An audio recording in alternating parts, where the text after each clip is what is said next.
Hello बच्चों, question states that match the equilibria given in column 1 with the appropriate item given in column 2। तो 4 options हमारे पास है, हमें बताना है कि राइट आंसर क्या होगा। फर्स्ट हम बात करेंगे क्वेश्चन के की कंसेप्ट की। तो अब हम जानते हैं कि जो के पी इक्वल्स टू के सी जो होता है हमारे पास में जो रिएक्शन होती है के P into K C R T raise to power होती है हमारे पास डेल्टा एन जी। तो अगर डेल्टा एन जी की मैं बात करूँ तो ये हमारे पास होते हैं जो मोल्स होते हैं प्रोडक्ट के, उसमें से हम माइनस करते हैं मोल्स ऑफ रिएक्टेंट।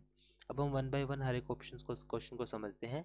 फर्स्ट हमारे पास है N2 3H2, यहाँ पे हमारे पास अमोनिया बनता है। अगर मैं इस केस में डेल्टा एन जी की बात करूँ सो 2 माइनस ये हो जाएगा हमारे पास 4, सो वैल्यू आएगी -2, तो ये हो जाएगा -2।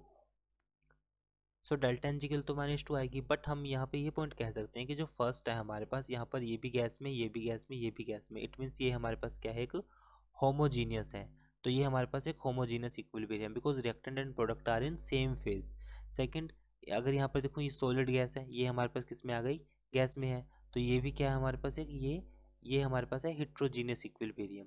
फिर हमारे पास सेम फेज में है, so it means homogeneous. And ये हमारे पास सॉलिड गैस, तो ये हमारे पास क्या हेट्रोजीनियस। सिंपली होमोजीनियस और हेट्रोजीनियस का कंसेप्ट क्लियर है। अब हम सेकंड पॉइंट में देखते हैं कि like S plus O two, अगर के पी के सी की रिलेशन की बात करूँ तो इस केस में जो डेल्टा एन जी की वैल्यू होगी, प्रोडक्ट के मोल कितने हैं 1, रिएक्टेंट के कितने हैं हमारे पास 1 + 1 2, तो वैल्यू आ जाएगी -1। तो यहाँ से जो के पी इज इक्वल टू के सी आर टी की पावर हमारे पास आएगी डेल्टा एन जी है -1, तो ये वैल्यू आएगी हमारे पास के सी डिवाइड बाई आर टी। तो सेकंड के लिए हमारे पास जो सही मैच होगा हमारे पास वो हो जाएगा, सेकंड के लिए हमारे पास जो सही मैच होगा वो हो जाएगा ई।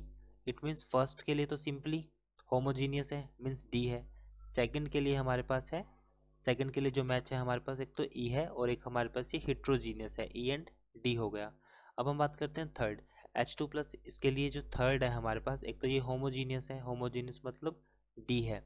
अब साथ में इसके नंबर ऑफ मोल्स की बात करता हूँ, नंबर ऑफ मोल्स कितने आएंगे 2, और रिएक्टेंट में भी कितने 2, तो कितने हो जाएंगे 0। सो इट मीन्स के पी इक्वल्स टू, अगर मैं थर्ड की बात करूँ थर्ड रिएक्शन की, के पी इक्वल्स टू के सी आर टी की पावर डेल्टा एन जी, मोल कितने हैं 0, तो यहाँ पे जो के पी की वैल्यू होगी वो के सी के इक्वल हो जाएगी। तो ये थर्ड की वैल्यू आ गई, के पी इक्वल्स टू के सी।